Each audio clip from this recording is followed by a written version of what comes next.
Il est 13 h, bonjour à tous et merci de votre attention. Voici les titres à la une de l'actualité ce samedi.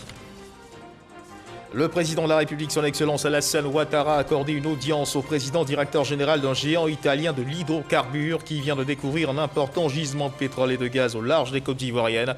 Cette découverte devrait permettre de doubler la production du gaz et d'accroître la production d'énergie en Côte d'Ivoire.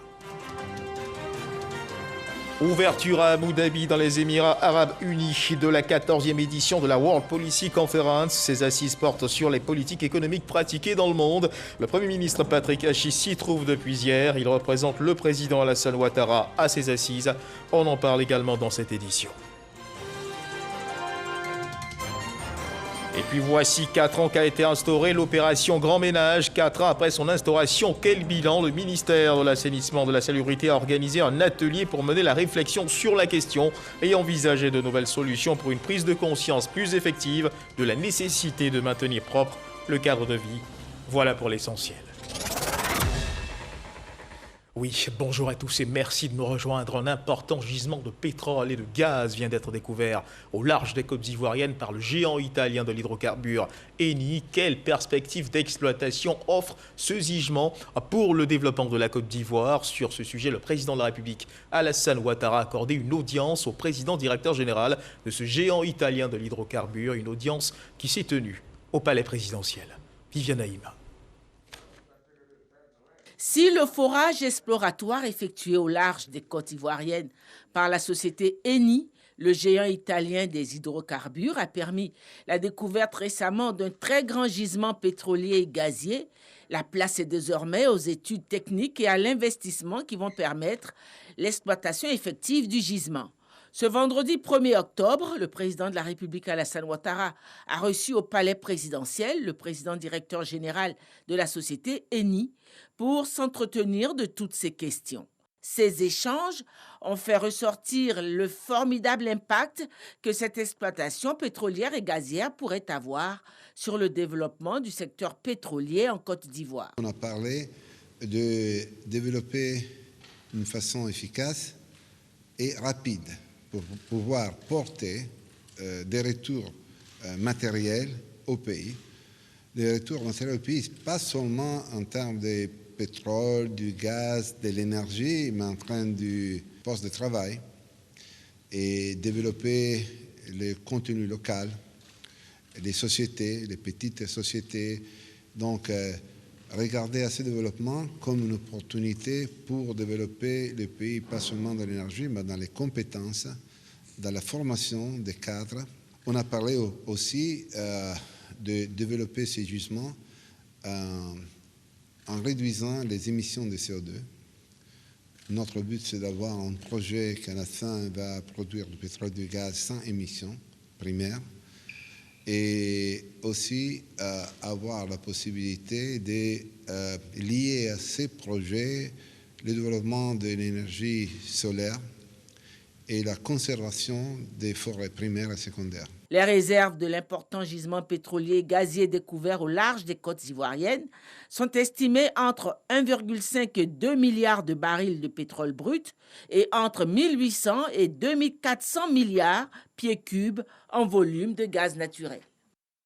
Et deuxième titre de l'actualité, depuis hier vendredi, le chef du gouvernement Patrick Hachi est à Abu Dhabi, dans les Émirats Arabes Unis, où il représente le président de la République Alassane Ouattara à la 14e édition de la World Policy Conference. Ces assises portent sur les politiques économiques pratiquées dans le monde, notamment ou celles engagées au lendemain de la pandémie à coronavirus. Elles se tiennent du 1er au 3 octobre 2021. Avant de prendre part à l'ouverture officielle de ces assises, le chef du gouvernement, Patrick Hachi, a été reçu par le frère du prince héritier, Alexis Ouedraogo, depuis Abu Dhabi. Abu Dhabi, dans les Émirats Arabes Unis, accueille sur 3 jours la World Policy Conference. La rencontre réunit depuis 14 ans des personnalités de haut niveau des 5 continents à la recherche de développement optimisé pour les États. Et c'est le Premier ministre Patrick Hachi qui représente le chef de l'État Alassane Ouattara. Arrivé en début de journée, ce vendredi, il a été reçu par le prince abou-dhabien avant la cérémonie officielle d'ouverture. Souhaitant la bienvenue, le ministre abou-dhabien de la tolérance et de la coexistence explique que les Émirats sont aujourd'hui modèles de réussite par la force de la sagesse des dirigeants.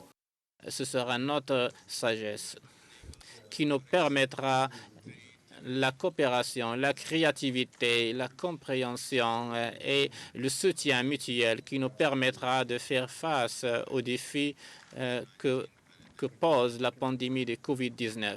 Thierry de Montbrial, fondateur de la conférence, revient lui sur les conséquences de la Covid-19 qui obligent aujourd'hui une action commune des États. À sa suite, plusieurs interventions rappellent la nécessité d'intensifier la coopération, d'accorder une place de choix au dialogue, de privilégier la solidarité face aux maux tels que le réchauffement climatique, la lutte contre la faim dans le monde, les cyberattaques. Aucune institution, aucun leader à lui seul ne pourrait affronter les problèmes majeurs sans la collaboration des autres instances. Nous avons vraiment besoin l'un de l'autre. Nous sommes appelés à jeter des ponts, à travailler ensemble. Face au monde, Patrick Achi, au nom du chef de l'État, porte la voix du continent africain.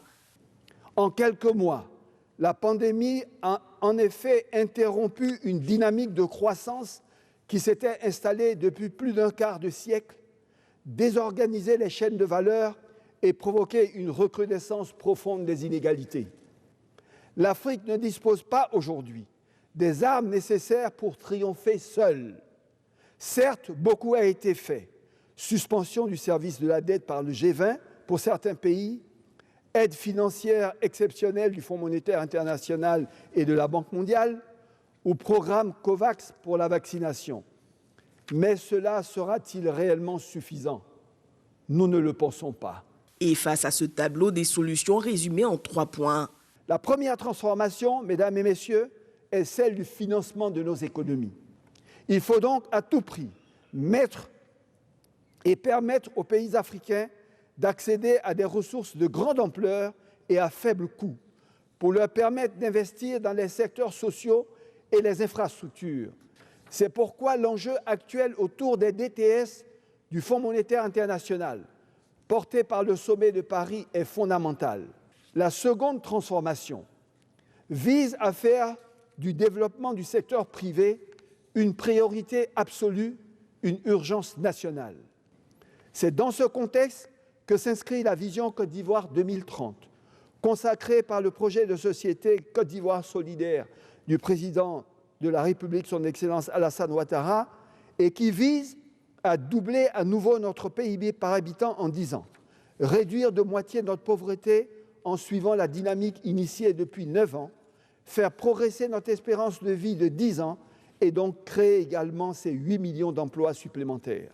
Les 2 premières transformations précitées ne pourront advenir sans la réalisation concomitante d'une 3e transformation fondamentale, celle de l'adaptation rapide de notre administration et de notre gouvernance. Autre défi, celui de la vaccination des populations. Il faudra faire plus et plus vite, au risque de voir apparaître et se diffuser de nouveaux variants pouvant conduire in fine à un échappement vaccinal préjudiciable pour tous. La World Policy Conference est une initiative de l'IFRI, l'Institut français des relations internationales. Elle est classée ces 3 dernières années dans le trio de tête des think tanks les plus influents au monde. Voilà, la Covid-19 qui n'a épargné aucune économie, obligeant les pays à développer des systèmes de valeurs pour tenir. Comment évolue cette maladie en Côte d'Ivoire? À suivre l'évolution de cette maladie dans notre pays.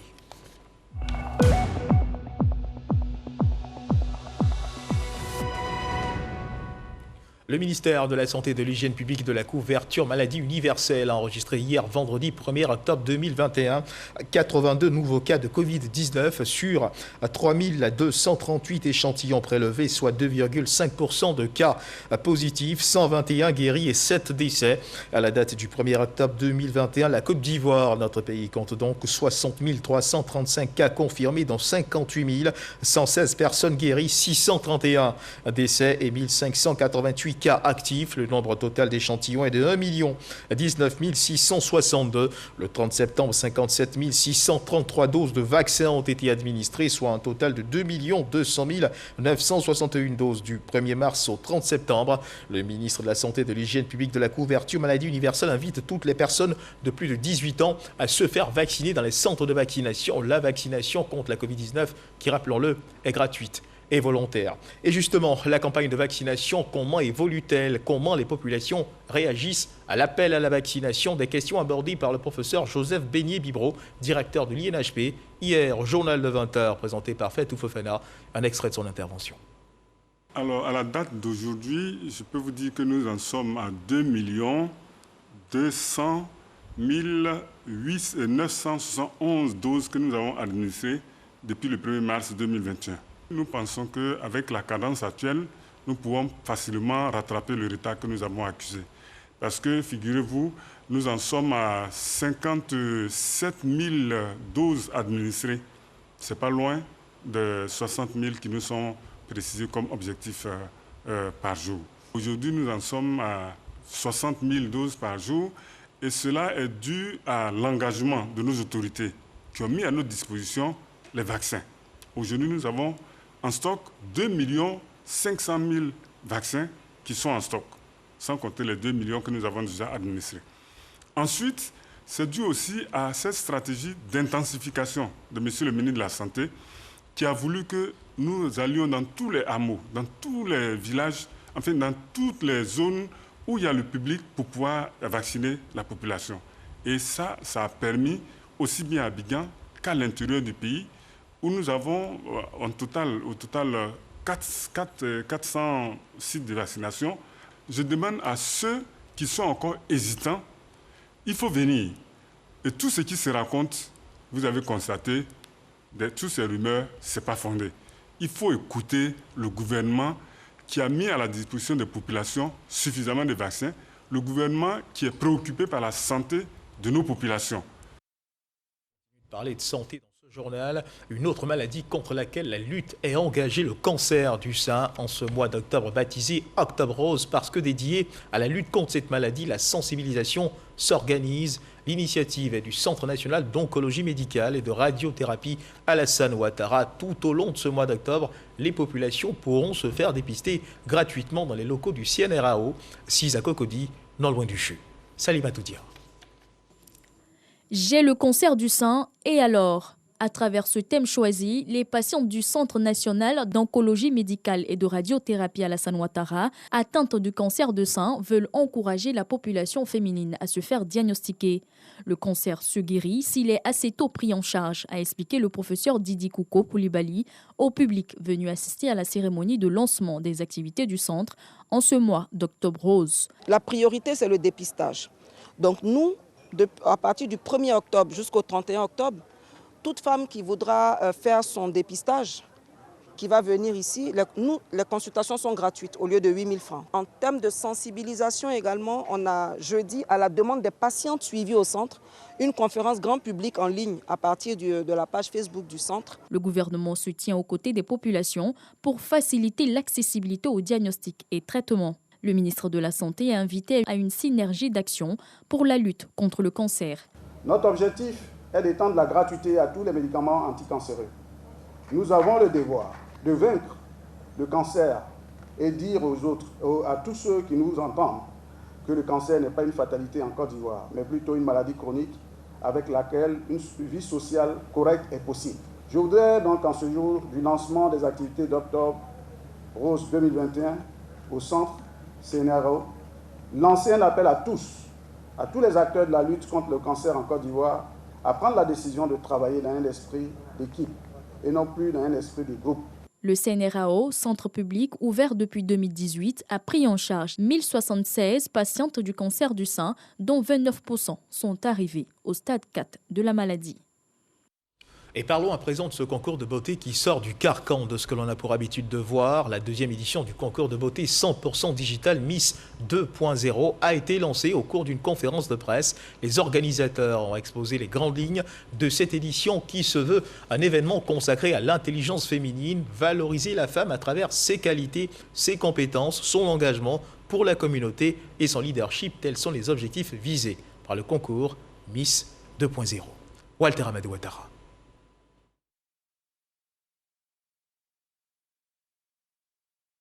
Miss 2.0 est à sa deuxième édition. Avant la grande finale de cette année, prévue pour le 19 décembre prochain, les organisateurs font le point de 2020. Ils annoncent les critères et la date des inscriptions. Miss 2.0, c'est un événement qui a mobilisé 1 500 000 Ivoiriens en 2020. Alors, les conditions de participation, il faut avoir entre 20 et 30 ans, être titulaire du baccalauréat, être de nationalité ivoirienne, résider en Côte d'Ivoire, de bonne moralité, bien entendu, et avoir un projet à caractère social. Avoir en tout cas un impact autour de soi. Et nous avons eu 1200 participantes en 2020. Cette année, nous attendons entre 3 et 5 000 candidates. Donc, on s'inscrit sur une plateforme, la participation est gratuite. Ce concours Miss 2.0 va devenir un pilier structurant de l'éducation numérique dans notre pays. Les participantes s'affronteront lors des challenges vidéo soumis au public à travers un voting en ligne et par SMS. 10 finalistes seront coachés pendant 2 semaines. Leur mission, défendre un projet social devant un jury. Ces informations ont été partagées avec l'assistance à Cocody lors de la cérémonie de lancement de la deuxième édition. Invitée, la lauréate de la première édition est revenue sur l'impact du concours. Grâce à ce concours-là, j'ai pu lancer un projet, le Centre Marée de Lumière, qui vise à former des jeunes filles au métier du digital. Et c'est le projet que j'ai eu à présenter pendant la compétition. 100% digital, Miss 2.0 veut valoriser l'engagement social et le leadership féminin. La future élue sera donc une ambassadrice auprès de la jeunesse. Sa récompense se résume essentiellement à une bourse d'études, une voiture et un chèque d'une valeur de 15 millions de francs CFA. Un concours qui célèbre la beauté de l'intelligence, l'opération Grand Ménage. Vous en avez certainement déjà entendu parler.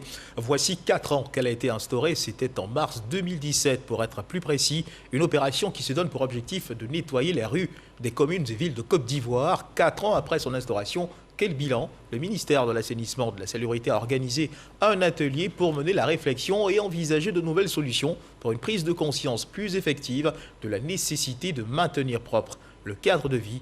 On en parle avec Jean-Marc Djadji.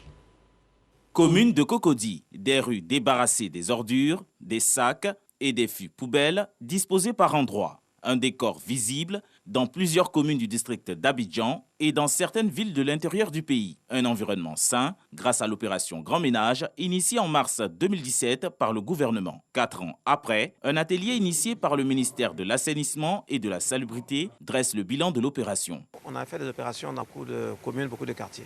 Moi, j'étais il n'y a pas très longtemps à Anono, qui a accueilli la première édition de l'opération Grand Ménage, en présence de la Première Dame et beaucoup de membres du gouvernement. Vous repartez 4 ans après, on ne sait même pas qu'il y a eu une opération Grand Ménage là-bas. C'est ça que nous voulons corriger. Instaurée tous les premiers samedis de chaque mois, l'opération Grand Ménage s'inscrit dans la continuité avec le ministre de tutelle, Bouaké Fofana. Il souhaite l'implication des collectivités locales et des autres partenaires dans cette initiative. Il s'agit de trouver les moyens, les voies et moyens avec nos partenaires, les maires, avec les populations elles-mêmes, pour rendre nos activités, les résultats de nos activités durables. Vous avez beau avoir les meilleurs appareils du monde, si la qualité, le facteur humain, l'homme qui doit les utiliser, n'est pas sensibilisé à son utilisation, c'est difficile. Donc nous, notre côté, comme a dit le ministre, nous devons sensibiliser nos populations. Consolidation, renforcement et pérennisation des acquis, les experts proposent des pistes de solutions pour la mobilisation des fonds. L'opération Grand Ménage totalise à ce jour 45 éditions. Portent désormais leurs épaulettes et en sont fiers. 241 élèves officiers de l'Académie régionale des sciences et techniques de la mer ont reçu leurs épaulettes. Ils sont issus de la 32e promotion de cette école. Le ministre de la Promotion de la Jeunesse, de l'Insertion professionnelle et du Service civique, Mamadou Touré, a pris part aux festivités. Via l'agence Emploi Jeunes, 500 jeunes apprentis formés au sein de l'Académie ont effectué également leur sortie. Lanciné Bakayoko. 241 élèves officiers de la marine marchande sur les quais, prêts à prendre le large. Ils ont reçu les épaulettes, signe de leur capacité à affronter l'océan et ses vagues. Ces élèves en fin de cycle, parmi lesquels 50 filles, ont été formés aux métiers maritimes, portuaires et industriels, ainsi qu'aux questions de sécurité en mer. Le secteur des transports, en particulier celui des transports maritimes, est un monde dynamique dans lequel l'évolution technologique s'associe harmonieusement aux réformes politiques et juridiques, et cela pour répondre aux besoins croissants des populations en termes notamment d'écoulement de matières premières, de consommation de biens et services. Cette 32e promotion est composée d'une dizaine de nationalités africaines. Pour améliorer la qualité de la formation, l'Académie plaide pour des bourses enseignants, des stages embarqués en faveur des étudiants, le bitumage de la voie d'accès et un navire-école. Je veux vous rassurer que j'ai pris bonne note des préoccupations évoquées, à savoir l'appui auprès des armateurs pour l'obtention de stages embarqués au bénéfice des élèves des filières navigantes, l'appui pour l'insertion socio-professionnelle de mes filleuls, le bitumage de la route menant à l'Académie. Je les soumettrai fidèlement à Monsieur le Premier ministre. Cette sortie d'élèves officiers a aussi été marquée par la remise d'attestations à 500 jeunes apprentis formés durant 6 mois dans le cadre d'une convention entre l'Agence Emploi Jeunes et l'Académie régionale des sciences et techniques de la mer. À la fin de leur stage, 153 d'entre eux, issus de 9 secteurs d'activité, bénéficieront d'un accompagnement à l'auto-emploi par mon ministère pour les 347 autres restants. Ils seront accompagnés dans leur recherche d'emploi à travers les dispositifs de l'Agence Emploi Jeunes. Au regard des résultats positifs obtenus dans le cadre de cette coopération avec l'Académie, le gouvernement annonce pour la mi-octobre un nouveau recrutement de 1000 jeunes à former dans 20 métiers. Reportage signé Lanciné Bakayoko. Et puis, mesdames et messieurs, sachez également qu'une mission du ministère de l'Éducation nationale du Sénégal séjourne actuellement en terre ivoirienne. Le Sénégal veut s'inspirer de la vieille tradition de promotion des lycées scientifiques et d'écoles d'excellence en Côte d'Ivoire. Première étape, Yamoussoukro avec le lycée scientifique et bien entendu l'INPHB. Kader Sokotogo. Ils sont venus du Sénégal à la découverte du lycée scientifique et des écoles d'excellence ivoiriens. Comment recrute-t-on les élèves et les enseignants? Qu'en est-il du système d'internat? En clair, ce modèle ivoirien inspire le Sénégal. Aujourd'hui, nous avons établi un pont avec le Sénégal. Et aujourd'hui, l'équipe sénégalaise est là pour venir s'imprégner aussi de la marche du lycée scientifique de Côte d'Ivoire. Et nous sommes là dans ce cadre, dans ce beau lycée qu'a laissé le président Houphouët-Boigny. Nous venons de finir une séance de travail. Il voudrait comprendre le mode de fonctionnement, le matériel qui a été mis en place ici pour la réussite de nos élèves, le parcours de nos élèves et tout ce qui se fait ici. Une visite au lycée scientifique et des échanges avec les responsables de cette prestigieuse école achèvent de convaincre la mission de reproduire la même chose au Sénégal. Nous avons commencé la même expérience, mais pour aller un peu dans le cadre de plus de lycées scientifiques au Sénégal, il fallait venir voir comment ils se sont pris, quelles sont les difficultés, quelles sont les opportunités qui se sont offertes pour nous permettre d'aller plus vite et mieux. Aujourd'hui, on a tiré beaucoup de choses de cette rencontre. À l'agenda de la délégation sénégalaise, le lycée d'excellence Alassane Ouattara de Grand Bassam. La mission est répartie de Yamoussoukro, plus que satisfaite après un détour à l'Institut national polytechnique Félix Houphouët-Boigny. Avez-vous déjà reçu votre carte nationale d'identité? Du côté de San Pedro, plus de 40 000 cartes nationales d'identité ont été distribuées à ce jour. L'enrôlement se poursuit dans le cadre de la mise en place du registre national des personnes physiques. Le directeur général de l'ONUCI, Office national de l'état civil de Côte d'Ivoire, a procédé à l'installation du comité régional d'identification présidé par le préfet de région. C'est ce que nous rapporte Sam Conan.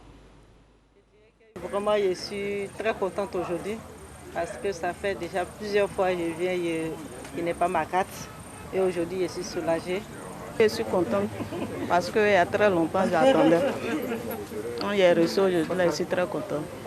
Des pétitionnaires visiblement heureux de retirer leur carte nationale d'identité. Nous sommes dans la cour de la préfecture de San Pedro, dans le cadre d'une opération spéciale d'enrôlement et de distribution de la nouvelle CNI, en présence du corps préfectoral et du directeur général de l'ONUCI, Office national de l'état civil de Côte d'Ivoire. L'enrôlement à San Pedro se passe très bien et nous constatons en tout cas que la population vient de se faire envoyer. Alors à San Pedro, nous avons plus de 40 000 cartes qui ont été distribuées à ce jour. Et nous avons donc cette opération spéciale qui se tient aujourd'hui, qui va permettre d'augmenter le volume de cartes distribuées de façon significative. Afin d'intensifier la sensibilisation des populations à l'enrôlement, un comité régional d'identification a été mis en place. Il va s'agir donc ici de mener des actions en vue de la sensibilisation, la mobilisation des populations autour du processus d'identification, mais également autour du programme RNPP. Également, nous allons donc mettre tous les mécanismes en œuvre pour essayer d'accélérer la distribution également des cartes nationales d'identité. Et puis, au-delà de cela, lorsque nous allons arriver sur la réforme donc, de l'état civil qui a déjà démarré, nous allons donc nous appuyer sur ce comité-là pour justement permettre à tout ce dispositif de se mettre en place sans aucun problème. Déjà, nous avons commencé à travailler et les populations sont en train de retirer les cartes d'identité. Nous allons continuer à sensibiliser, continuer à informer les populations pour qu'elles viennent prendre leurs papiers. L'état d'avancement du RNPP, Registre national des personnes physiques, a été présenté à l'occasion. On note que progressivement, le processus se met en place. Faire de la cohésion sociale l'affaire de tous, c'est certainement l'objectif visé par Arlette Badou-Nguessan, ministre de la Culture. Par ailleurs, maire de la commune d'Ara, toujours sur le terrain dans le but de préserver le climat social dans cette localité. Et pour réussir cette mission, elle a décidé d'impliquer les anciens maires qui l'ont précédé à la tête de cette commune. Le reportage de Didier Nguessan. Kwame Ouakwame, Boadou Ouabouadou et Tano Kwaku, tous les trois anciens maires de la commune d'Ara, sont élevés au rang de maire honoraire, suite décision de l'actuel conseil municipal dirigé par Arlette Badou-Nguessan. Le développement local et la question de la cohésion sociale étant l'affaire de tous, la maire a jugé judicieux de faire appel à l'expérience de ses prédécesseurs. La reconnaissance est une valeur sacrée. Nous sommes sur les sillons de ce que les dévanciers ont tracé. Il était tout à fait normal de leur reconnaître ce qu'ils ont pu apporter à cette grande ville. Toutes ces équipes qui sont passées à la tête de la commune étaient de différentes obédiences. Au-delà des considérations politiques et religieuses, nous formons une famille et la famille reste toujours soudée pour son développement, pour son mieux-être. Les ex-maires et leurs conseillers municipaux travailleront désormais en synergie avec l'équipe actuelle. Cet exemple de solidarité et de cohésion venant des premiers responsables de la commune est fort apprécié des populations d'Ara, résolument tournées vers le développement de leur commune. Érigée en commune en 1985, Ara compte 65 000 habitants selon le dernier recensement de 2014. Et dans la région de la Nawa, le président du conseil régional, Alain Richard Donvahi, a rencontré récemment les associations de jeunesse de cette région. Il s'est agi pour lui de recueillir leurs préoccupations et les exhorter à s'impliquer de façon efficace dans les actions de développement de la région. Les jeunes des départements de Buyo, Gueyo, Méagui et de Soubré discutent avec le président de région, Alain Donvahi. Ils énumèrent leurs difficultés à s'insérer dans le tissu socio-économique de leur localité et à contribuer aux prises de décision. Après échange, les leaders de jeunesse de la Nawa repartent satisfaits. Avec l'intervention du ministre ce soir, avec l'intervention du président du conseil régional, les jeunes sont maintenant orientés et nous avons beaucoup d'espoir en cette rencontre que nous venons d'avoir. Et ça nous encourage, ça nous donne encore beaucoup de motivation, voilà, pour réfléchir, trouver des idées, des mécanismes qui vont nous permettre d'entreprendre. Le message aujourd'hui est passé, mais ce message va nous permettre, ces conseils vont nous permettre aujourd'hui, chacun dans sa zone, va entreprendre. Plus de 50 millions de francs CFA seront mobilisés en 2022 au titre du fonds de garantie pour les jeunes et les femmes de la Nawa. Au vu de ces prévisions, le président Alain Donvaï a exhorté les jeunes à renouveler leur confiance à l'État. J'étais heureux d'être invité à partager la parole avec ces jeunes et surtout répondre à leurs préoccupations. Donc c'est pour avoir une meilleure communication entre nous et je pense que l'objectif a été atteint. Il faut avoir confiance en soi-même, il faut être sérieux dans ce qu'on fait et il ne faut pas jouer, il faut aimer le travail et puis à partir de ce moment-là, tout peut nous réussir. Au total, plus de 6 milliards de francs CFA en investissement sont prévus par le Conseil régional. 46% du budget seront alloués au secteur de l'éducation et à l'autonomisation des jeunes et des femmes de la région de la Nawa. Un commentaire signé Jean-Marc Djadji et c'est sur cette actualité que se referment les pages de cette édition. Merci de nous avoir suivis. Agréable début d'après-midi. Dieu garde la Côte d'Ivoire.